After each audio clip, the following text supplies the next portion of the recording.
As a real estate investor, here are 5 things that I look at every time I walk through a property and why you should consider these too. But before we go over these 5 things, let's go over the must-have items. You need a mask, electronic tape measure, and a flashlight. Sometimes these houses can get dark, and this is for ease of use, and sometimes the houses just really stink. First item on the list is windows. Windows usually cost you $300 a pop. What I usually do is double check, make sure the windows open and close properly.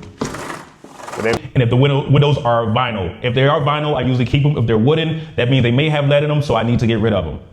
Next item on the list is layouts. Layouts help me know exactly what I'm gonna do with the house, and that's where the tape measure comes in handy. What I usually wanna do is, I usually get rid of the first wall, so I wanna know, can I fit a living room, dining room, and a kitchen comfortably in this space? So usually I'm measuring the space from front to back and side to side, so I can see how much square footage I need and how much square footage this house has that I can fit everything that's essential.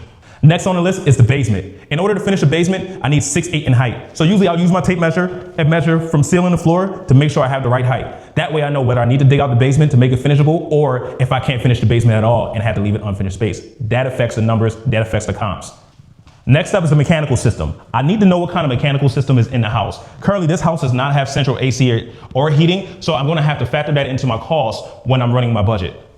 And last up, looking at the electrical panel. I'm checking the electrical panel to see how many amperages that house has and if it has enough amperage to cover everything I need. Because sometimes when you do need to upgrade on the outside, called a heavy up, it costs a lot of money. Another thing that you want to look at in a panel, if it has like a red tag that says Federal Pacific, those have a lot of fire hazards.